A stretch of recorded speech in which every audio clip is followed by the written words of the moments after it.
Hello, wonderful interpreters, and thank you again for tuning in. We have breaking news about the election process, so let's get into it.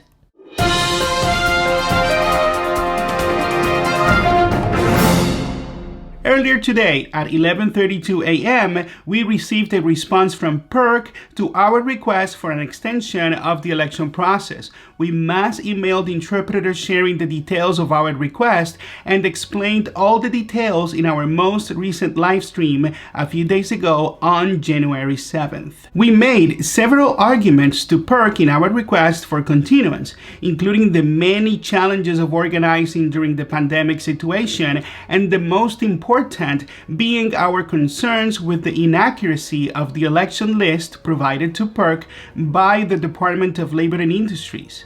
So let's take a look at PERC's decision. Here you can see that this was emailed to all parties involved, and it starts saying that we filed the petition to represent interpreters on November 23rd. Then WFSE filed to intervene in the proceeding on November 25th, supporting their petition, by the way.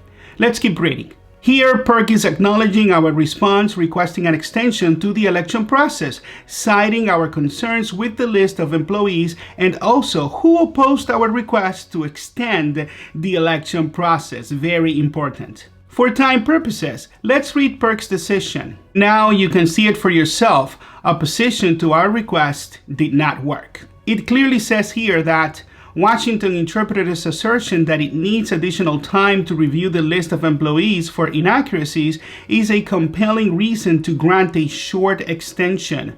Please feel free to pause at any time to read this. Let's continue. An organization needs to pursue any research about the employer and employees in advance of filing a petition to the Commission to proceed with a representation petition. Washington interpreters asserts it did do that research and claims the information received from the employer greatly differs from the information provided to this agency, meaning PERC, and that we need more time to review inaccuracies with the list because of its size. You can see at the end that we were granted a 7-day extension, and our response to the deficiency is now due on January 22nd, 2021. So once again, the election process is alive, and we have evidence for days that we are providing to PERC, pointing out all of the inaccuracies with the list that they reviewed from LNI and how the numbers are just wrong, coupled with the fact that LNI didn't give us the same list. It's really a mess, but we will do everything we can to set the record straight, by the way. This is the reason why I kept on saying at the beginning of this process that we need to add to the lead that we already have, because we knew that something like this could happen.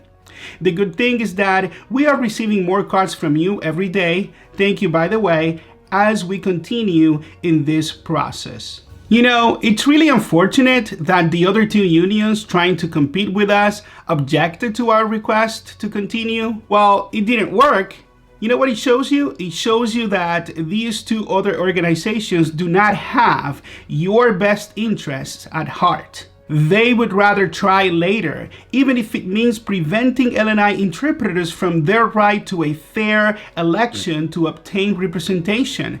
They just want power and your union dues. Well, we have our extension and we will correct this deficiency, leaving only two unions with the chance to participate in this election process: Washington interpreters and WFSE. It's worth mentioning again that Interpreters Rising, the other union trying to compete, did not submit any showing of interest to intervene in this process, as you can see here. Not even one single card, according to Dario De La Rosa. They missed their 10-day deadline to support their petition to intervene as determined by WAC 391-25-051, which effectively challenges their participation. You can see the evidence for yourself. To end this update, I want to invite you to reflect on how WFSE, Interpreters United leaders, have just exposed themselves. They gave up on this election process and are ready to regroup and organize in the future for L&I interpreters. While still boasting of being the biggest union, they just failed miserably. They did not come up with the 30% needed to be petitioners, and they don't want to compete with us even intervening in this process, because they know how unpopular they are with L&I interpreters after going after our jobs. Now, we, Washington interpreters, are the only union that has stood up to this big bully, WFSE, and have exposed them time after time. We have made L&I accountable to the legislature, and we are the only ones able to protect our jobs as independent interpreters and agencies. But we need to win first.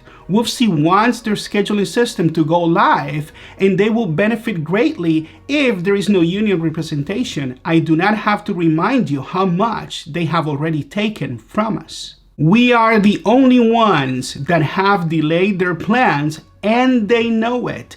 These are the facts. While an extension was granted, it's not going on forever. So please, take a look in the description below to find instructions on how to send us your signed card. Drop a like and subscribe if you haven't to keep on getting relevant information for our interpreting community. Now that you are updated about the election process, I will definitely address L&I's report to the legislature in the next update. See you in the next video, and as always, God bless.